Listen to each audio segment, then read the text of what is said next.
Money Heist Korea Joint Economic Area is fundamentally the same story as the original Money Heist, but this time it's set in Korea. So there are some differences that are factoring into the narrative. The North and the South were at war, but that ended.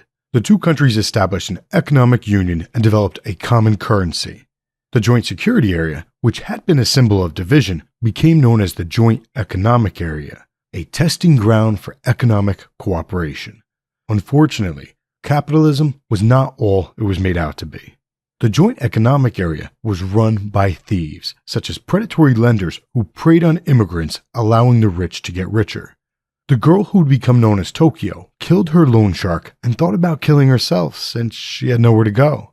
But the man who would become known as the Professor found her and recruited her onto his team. Rio was a hacker, Moscow was a digging expert, and his son Denver used to be a street fighter. Nairobi was a forgery master, Helsinki and Oslo were fixers, and Berlin was the most wanted man in the history of North Korea. So that's the team, 9 people. Their goal was to pull off the single largest heist in history, 4 trillion won, and they intended on doing it without hurting or killing anyone. After training for 5 months, the Money Heist team infiltrated a unified Korea mint. Their goal was not to steal anything other than time. They barricaded themselves inside of the mint with a valuable hostage, Ann Kim, the daughter of the U.S. ambassador.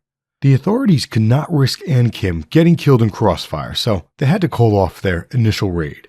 Meanwhile, the team printed money and dug 2 tunnels.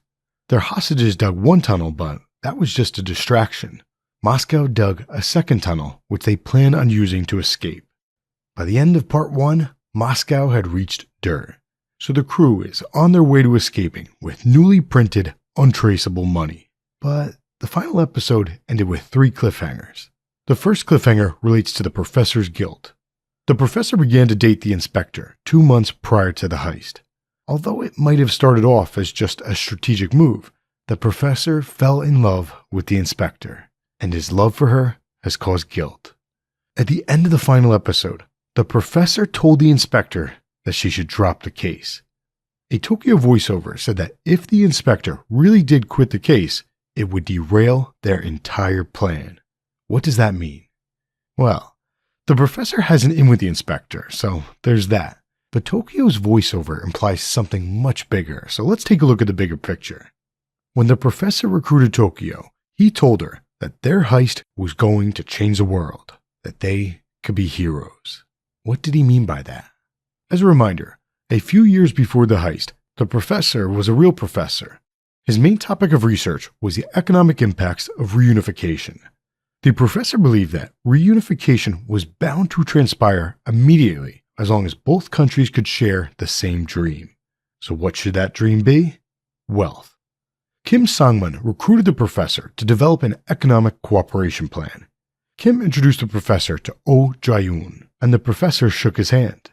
When that happened, a Tokyo voiceover said that the moment he shook his hand, the professor realized he was choosing to become Oppenheimer, the scientist who developed the first atomic bomb. In other words, the professor was hired to develop an economic cooperation plan. He may have designed it so that it could be blown up in some way, shape, or form. We don't yet know what that means, but we do know that the inspector is important. So, why is she important? It might relate to her relationship with this guy, Kim Sang-man. He is the man who hired the professor to develop the economic cooperation plan. Nowadays, he is a frontrunner to be president of a unified Korea. He also happens to be the inspector's abusive ex-husband, the man who she is having a custody battle with. So, more to come on that. The second of the 3 cliffhangers relates to Berlin. In the final episode, the inspector got drunk. She told her mother that she would be coming home late that night, so the inspector had planned on spending more time with the professor. But then she found something in her pocket, the corner of a bill. Who put it there and why? In the final montage, Berlin lit up a stogie with a bill that was missing its corner. It would be pretty cool if he snuck the corner of that bill in for some personal reason, but the show implied that Ann did it. Earlier, Tokyo caught Ann trying to sneak a full bill with a message on it into the inspector's pocket. When Berlin ripped the bill out of Ann's hand, Anne must have held on to the corner. Later on, Anne rushed forward to the inspector. This is when she snuck the corner of the note into her pocket. I need to throw out one caveat though. In this shot here, the person placing the corner of the bill appears to have a gun on her hip, so there might be some sort of twist here. Maybe that gun is Tokyo's gun as Tokyo approaches from behind Anne, or maybe this is actually Tokyo placing the note. If so, why? I have no idea, but I figured I'd mention this gun because it's pretty strange. The writing had been on the other side of the bill, so it's unclear what the inspector now knows, but she cut off her date short and went back to work, so she has an idea about something. That leads us into cliffhanger number 3. The third cliffhanger relates to Captain Cha. The police had formed a joint task force. Captain Cha was the point man for North Korea, and Inspector Sean Woo-jin was the point woman for South Korea. So far, they failed at every turn. Their final failure was a publicity stunt gone wrong. The task force had wanted to paint the heist team as the bad guys, but it turns out Agent Park was still alive, so the heist team hadn't killed a single person. Berlin also told the public that the police had been about to storm the mint, which might have resulted in hostage deaths.